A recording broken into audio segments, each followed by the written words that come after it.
The Doctor is the last of the Time Lords is such a staple of new Doctor Who at this point that it's hard to even really imagine that, for most of the time this dreadful show has existed, it's not actually been true. But it's an invention that has loomed so much over the canon since the BBC decided to ruin my life back in 2005 that the new series now seems incapable, if not outright terrified, of changing it. It's second only to its repeated insistence that the Doctor is completely anti-violence and never uses guns. Which,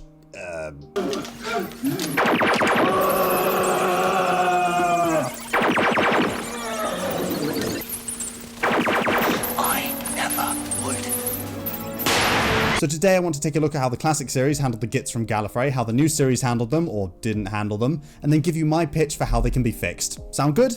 Okay, well in that case you're a Doctor Who fan and I want you nowhere near my video. Click off right now. I'll wait. That's not true, I have a children's show to critique. The Time Lords were first introduced in The War Games, the second Doctor's final story in 1969 and one of the only classic stories that actually earns being 7 million years long. Before this story, the show was kind of vague on whether our pal Doctor Who was just a human from a technologically advanced future or whether he was actually one of them aliens, so this marked a pretty big shift. This story gives us the War Chief, who's the very panto villain Time Lord of this episode who's helping the big bads kidnap humans to fight in their war games. This lad is also quite obviously a test run for everyone's favourite twink menace who will show up a couple of years later. There is, because of course there is, a long-running debate in the fandom about whether the War Chief is actually just the Master using a different name or not. Now I don't like getting involved in weird fan arguments like that, but personally I think that the War Chief is not the Master side makes a pretty good point, and I think that the War Chief is the Master side will have to click off this video anyway once their mums hear me use the word fuck. This is the War Chief to all guard posts.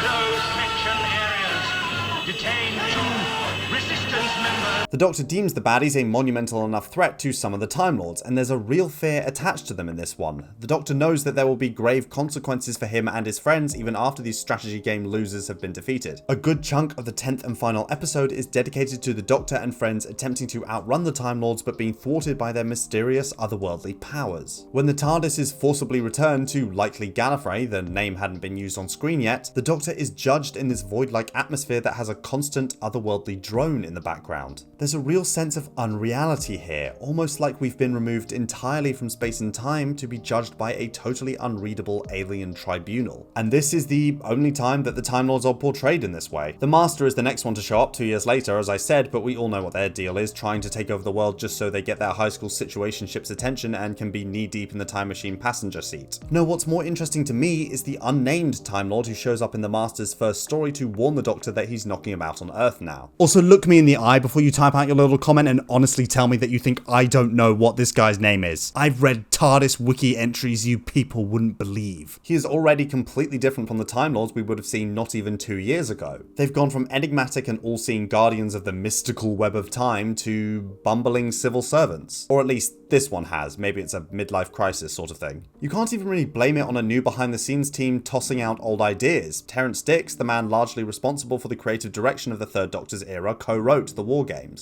It does certainly play more into the whole Man from U.N.C.L.E. vibe they went for in the early 70s, and this fine line between powerful space civilization and bumbling bureaucracy who apparently need the Doctor to help them out with every little thing remains the vibe for the Time Lords in their sporadic appearances from Terror of the Autons all the way up until the Deadly Assassin 5 years later. I've yapped at length before on this channel about how much the Deadly Assassin represented a shift in Time Lord portrayal and the controversy it caused at the time, but in short, the Doctor's first return to Gallifrey since Black and White completely discards any trace of the War Games portrayal in favour of fully showing the rot at the heart of this ancient civilization. Fans have been arguing again since the 70s about whether this is a full retcon or whether it's just that the Time Lords have degraded as a society since War Games, or if that was all a facade and they've just kind of always been like that. But for what it's worth, I prefer this interpretation. I bet we're all shocked that the online leftist likes when his little TV show critiques right-wing power structures.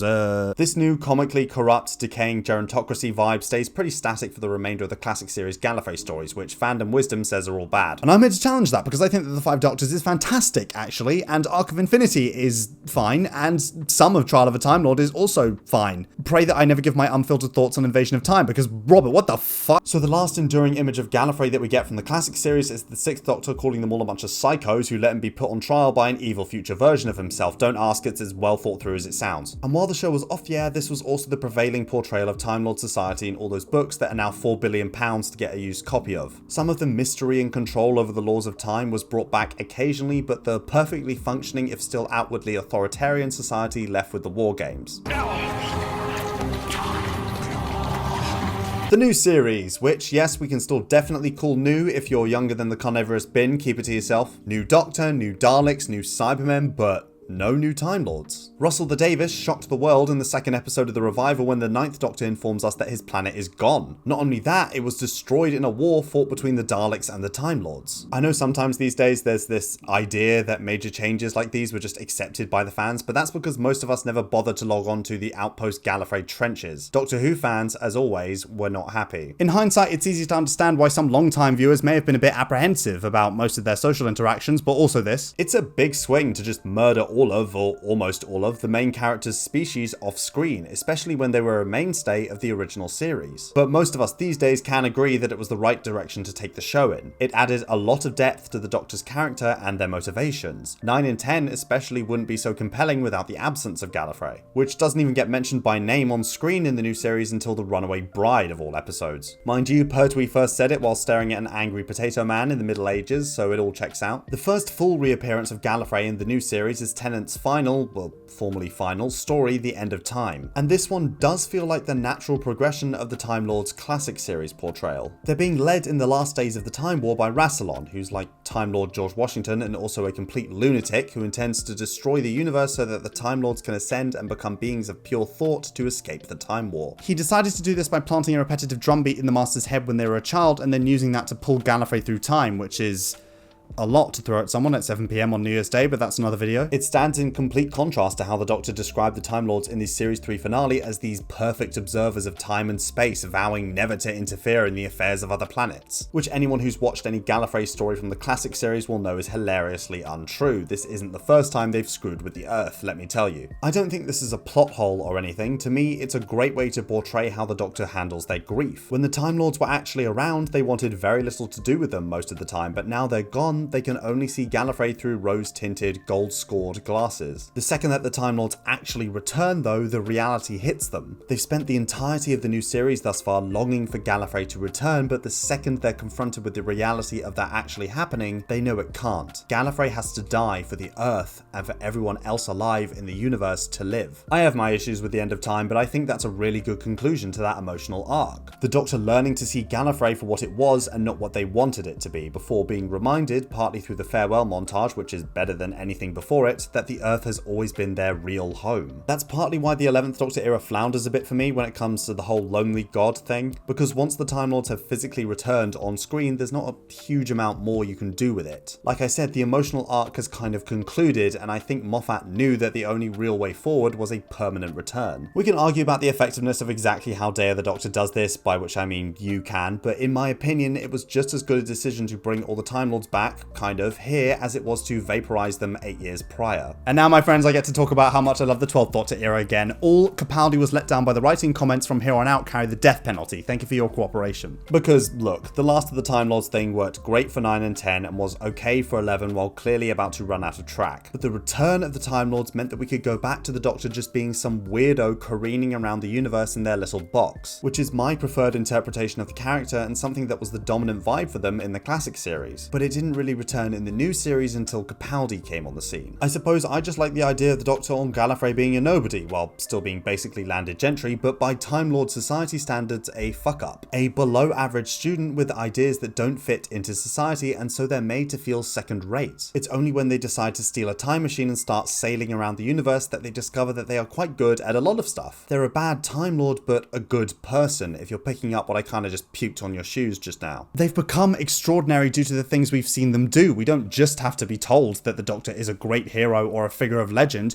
You can go right back to the start in 1963 and watch them become one in real time. Or almost back to the start if you're using BBC iPlayer. Thanks, Steph. That's why, among many other reasons, 12 remains my favourite Doctor, because he's been living with that last of the Time Lords label for hundreds of years at this point, and now he's suddenly not that anymore. So he has to work out all over again, who is he? And the answer he arrives at is just another person trying to help out where he can. This is of course totally inferior to to the Doctor learning they're the progenitor of all Time Lord society and are actually uniquely important to their entire species just by virtue of their birth. Yay! Yes, it's time to rag on the Timeless Child again. I'll keep it as short as possible. Although honestly, if you were listening at all to my reasons for loving 12, you can probably guess why I'm not a fan of the Timeless Child, because it's the complete inverse of that. The Doctor is now super special because they're a magical godchild and the most important Time Lord ever. But then we are informed after sitting through the most boring PowerPoint of all time that, oh, actually none of this matters anyway, so that's about an hour and 45 wasted and arguably an entire season. At least Star Trek fans have different shows to watch. Plus, this twist at the end is dwarfed pretty heavily for me by them deciding to blow up Gallifrey again, completely reversing all of the aforementioned lovely character development that had taken place since 2013. The Doctor is now last of the Time Lords again. It means that the Timeless reveal is robbed of any actual drama it could have had if the rest of the Time Lords were there. If the Doctor could actually rage against the people who kept this from them instead of just grouching at their ex-frat brother. It doesn't help that the Master apparently just murdered all the Time Lords off screen, which makes them seem more incompetent than ever. A reminder that there were 2.47 billion children on Gallifrey at the conclusion of the Time War, let alone the rest of them. Also, the Citadel is not the only location on Gallifrey that he would have to carve his way through, but if I start getting into that, it may be kind of hard to hear me from within the locker I've been shoved into. So in terms of other Time Lord appearances, we get Tecteun, who shows up and then unshows up, and that's it. 13 regenerates with no resurrection for Gallifrey in sight.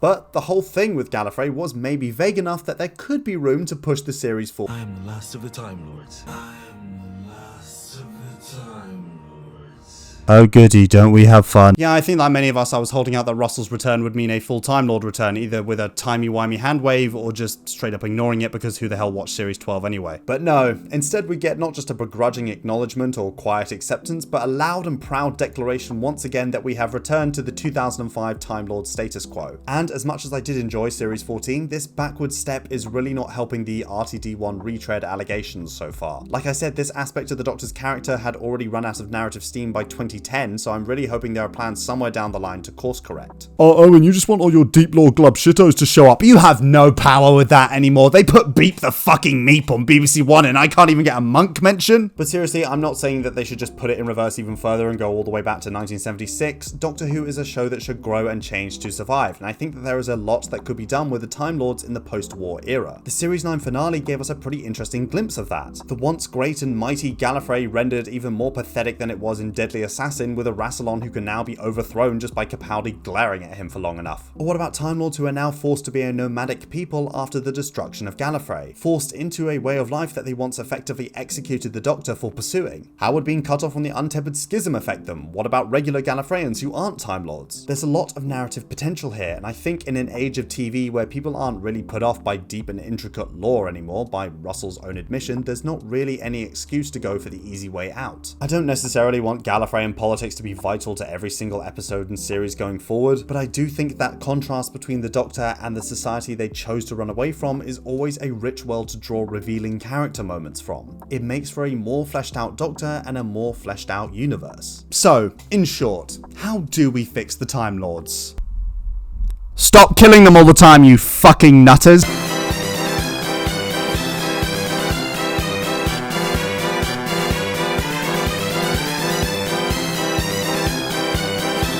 This video is made possible by all of my patrons. Thank you so much for your support and your patience on this one. I know it's been a long wait. And an extra special thanks to GJB13, Emma, NBonWe, Flames of James, Joe M, and JOJ Matt for subscribing at my highest tier. Thank you all for watching and see you in the next one, hopefully in less than 12 months this time.